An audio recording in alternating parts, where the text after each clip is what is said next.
Well, anger is a response to another deeper situation going on, like hurt or wounds, but it usually has that component of power and control in it. Yeah. It helps you feel powerful in the moment. Yeah, and like I said, I'm good at fighting. Not saying it's always a good thing, but, I just think I am. And that's why, again, but it means something different for me. It doesn't mean, I want to just fight everybody or I want to have a, bad behavior. To me, fighting is staying alive.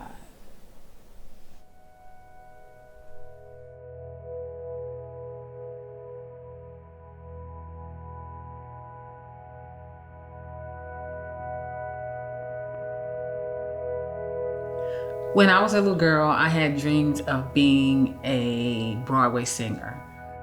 Back in the day, my mama used to say, you don't even know your ABCs, but you know Al Green. But that's the kind of family I had. We lived in this amazing little neighborhood. We were poor. We know it because we had an abundance of love and of entertainment. And so I just had this amazing, childhood, and I was happy and I was laughing and I was vibrant. And then I was molested. And I remember turning into this beast. And I remember that little girl with the big forehead, with the big tooth, who wanted to entertain people. She died, and nobody grieved for her. Nobody said nothing. And that was hard.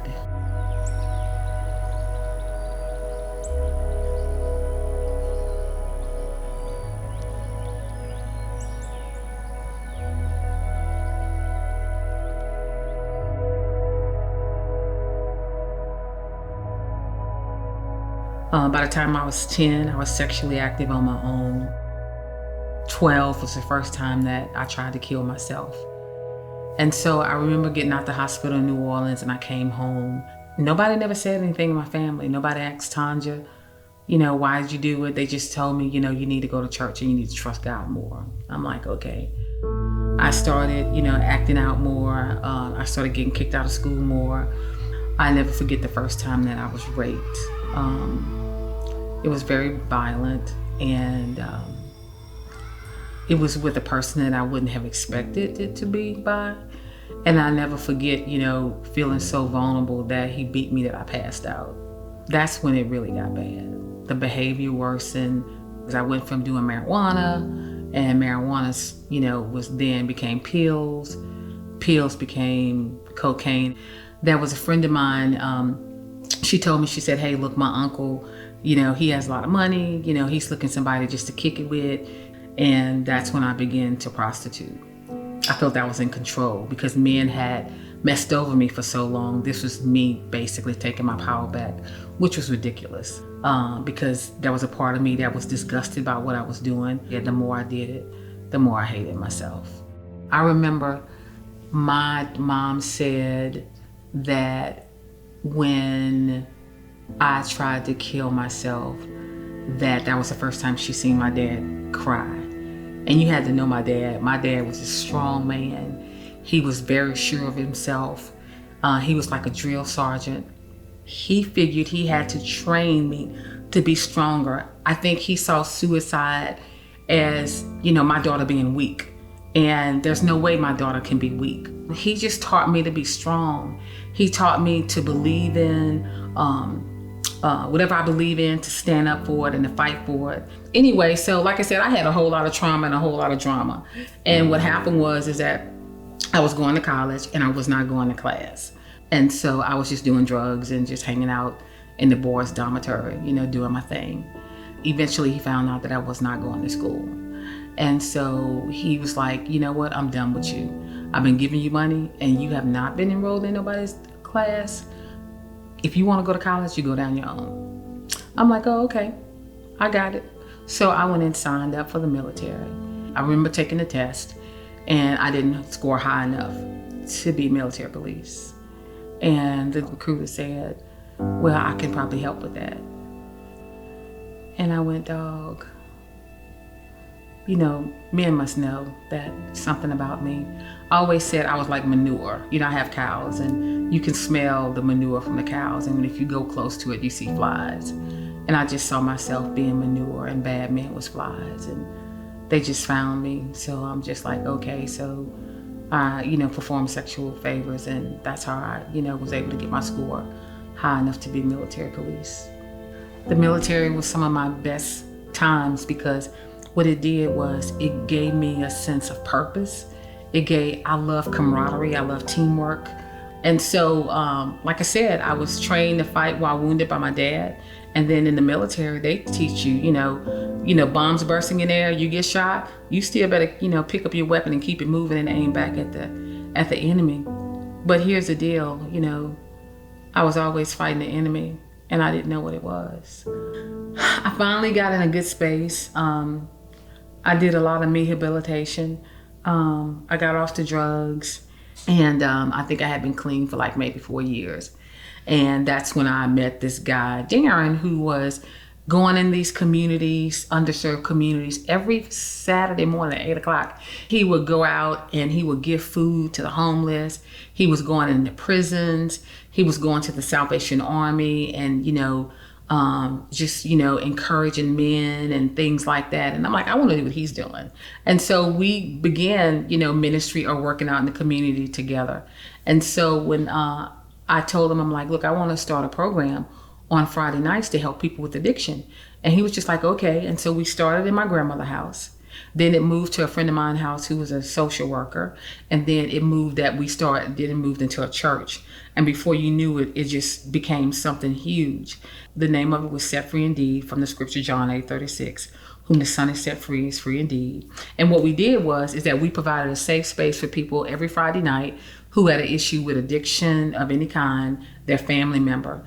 It started off to maybe being, 15 people to like 200 a night. And we were able to serve food. We did breakout groups and all this other stuff. And while we continued to serve in the community. And so what happened is that one day we're doing all this amazing work, me and Darren, and I get a call and I don't answer back because it was a 202 number. And then 2 days they kept calling. And so then on the third day they called the church we were at and they were like, hey, we're looking for Tonja. And so they was like, Tonja, the White House is calling you. President George W. Bush would like you to be his guest at the State of the Union address. Our fourth goal is to apply the compassion of America to the deepest problems of America. For so many in our country, the homeless and the fatherless, the addicted, the need is great. Yet there's power, wonder-working power, in the goodness and idealism and faith of the American people. Addiction crowds out friendship, ambition, moral conviction, and reduces all the richness of life to a single destructive desire. Yet for those already addicted, the fight against drugs is a fight for their own lives. Too many Americans in search of treatment cannot get it. Our nation is blessed with recovery programs that do amazing work. One of them is found at the Healing Place Church in Baton Rouge, Louisiana. A man in the program said, God does miracles in people's lives, and you never think it could be you.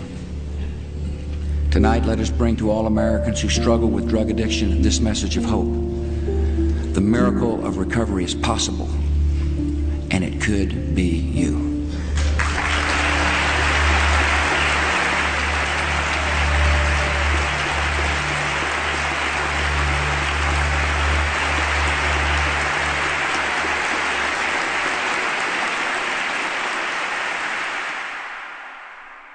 I don't know. It's going to be interesting. It is. I think it's going to be interesting for people to go, so wow, you went through all that and you never said nothing. And you're supposed to be so strong and, you were doing so much.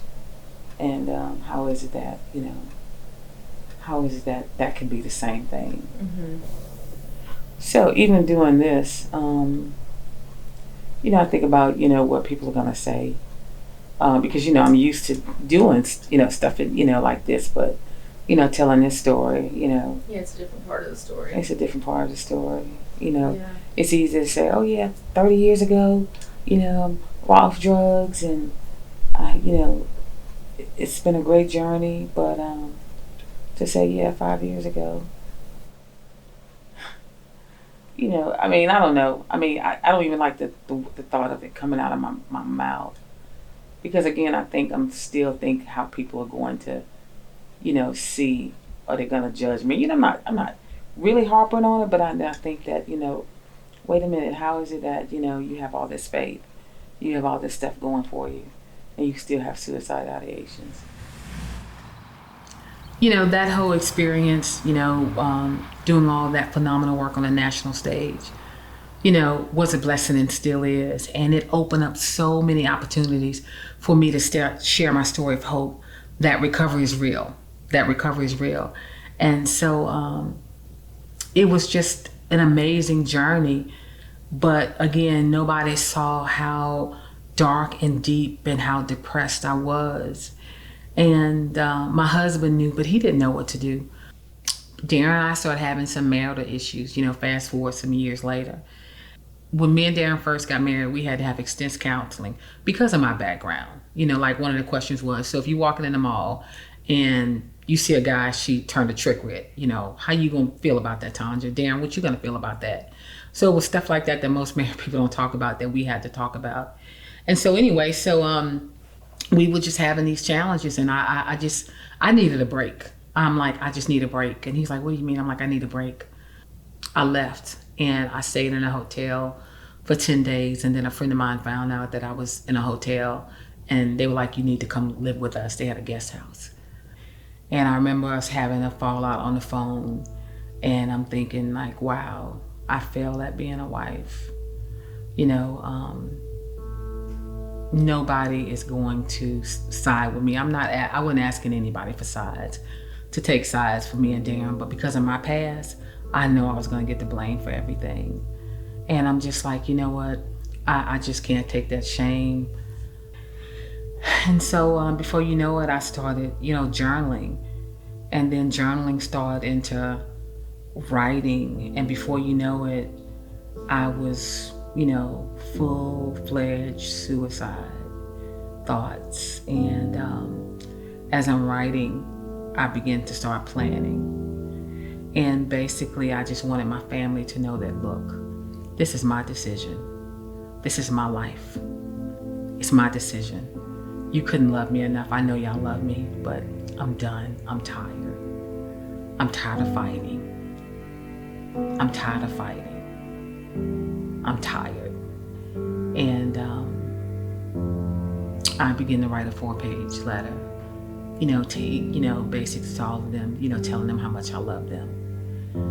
And so I remember it clearly. After I wrote the letter, I went and got my medications, and I got in my car, and I'm just like, okay, I just need to find a space that somebody can find me pretty quickly.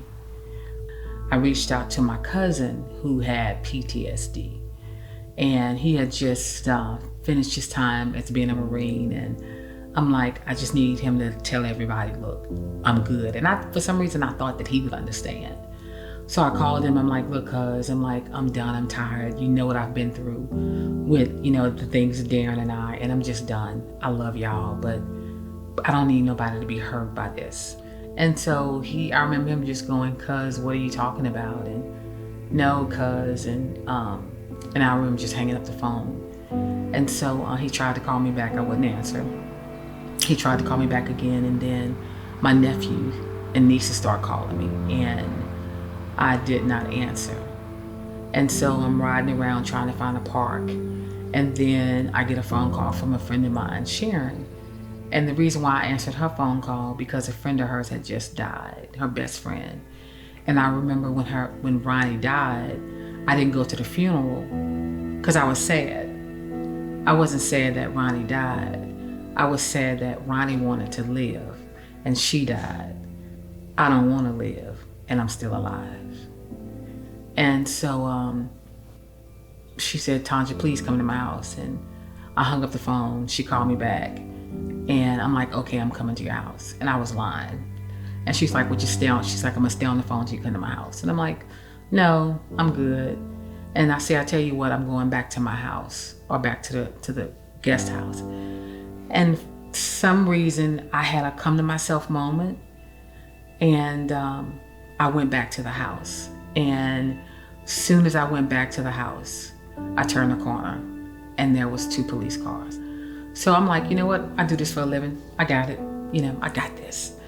And so I said, look, I said, me and my husband just having a bad time. We're just going through some challenges. I'm good. He's like, well, there's a lot of people, concerned about you. A lot of people are looking for you. And I said, look, I was just with the sheriff today.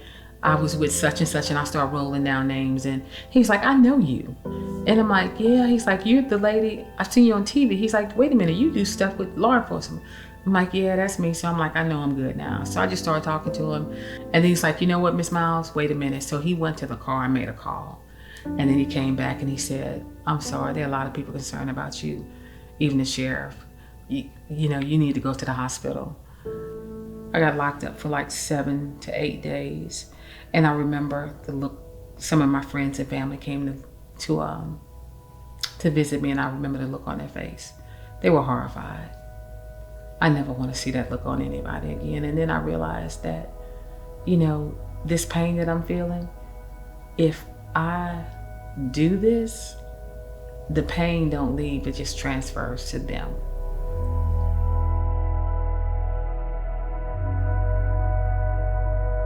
So I ended up going to therapy, which was one of the best decisions I ever made.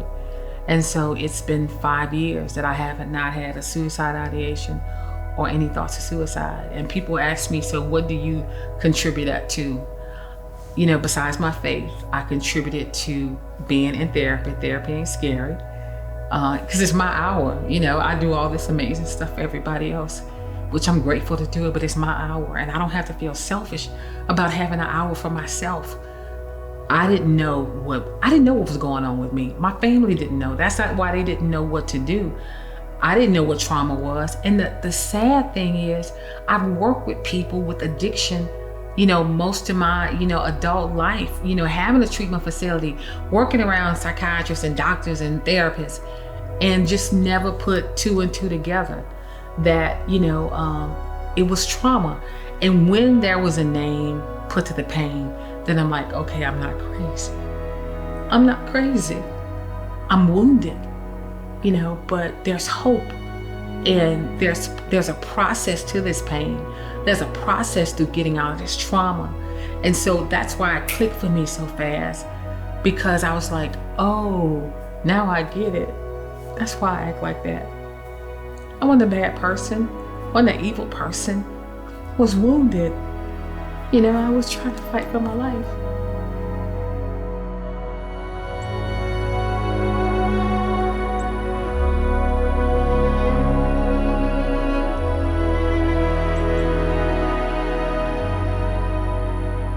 The other thing that has helped me is that I go to a trainer 3 times a week, and he has this thing called Mind and Muscle, which has been a game changer. It's for athletes who have been wounded, and now they have to get back in the game. And it teaches them how to overcome that hurt. And it's been a game changer for me to teach me how to stay in the present. It teaches me to fight, because I can fight, but I can't fight angry. Who knew, And that I'm a natural born fighter. I fight for people who don't have a voice. I fight for people, but I have to be in a good space to fight for people. And just like I fight for people, I have to fight for myself. Tonja is a defensive fighter. Reason why I say that, you like to take your time with things and understand it before you just jump to the offensive real quick. Like I say, you can get knocked out very easily in this ring by underestimating your opponent. And that's one thing you never do. You never underestimate a situation. You'll analyze it like very, very good first. I like that. You'll really analyze it, be like, all right, D, wait a minute. All right, I'm just go ahead and just do this. And then it's like, boom, you got it. The great thing about that is you get to see things for what they can be, opposed to just seeing them for what they are. Because when you see something for what it is, that's just at the moment. Like you said, you don't want to just live in that moment. Like when you put yourself in the present, anything can happen. Like if you put yourself in the moment, it's just a short instance of that present. So it's like, that's why I say I like you being a defensive fighter. Like you really can just sit back and just, okay, boom, I got it. Let's make it happen. Yeah, you're right. Yeah. See, yeah. Yeah.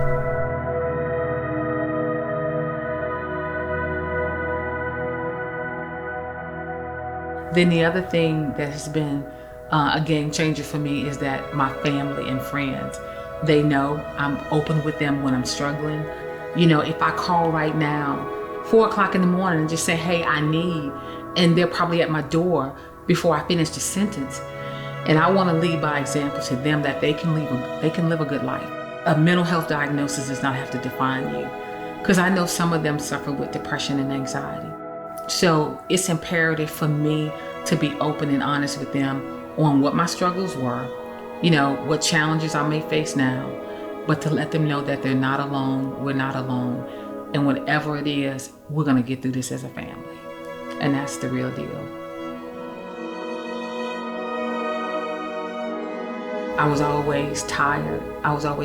You heard me say, you know, I'm tired. But now I'm determined when I die, I'm not gonna die tired. I'm gonna die empty. So I still have a lot of purpose to do on this earth, and that's what I'm gonna do, help save people. I used to couldn't have any pictures of myself at that age. Yeah, I remember that. Yeah, because I felt sorry for her, because I felt that she died and nobody ever grieved. Mm-hmm. You know, she died and nobody ever grieved for her. But now, you know, I can look back and I see the pictures, and yeah, you know, I kind of feel like that. I feel like her again. You know, yeah, she didn't die. Yeah, she didn't die. Oh no, she didn't die. No. Mm-mm.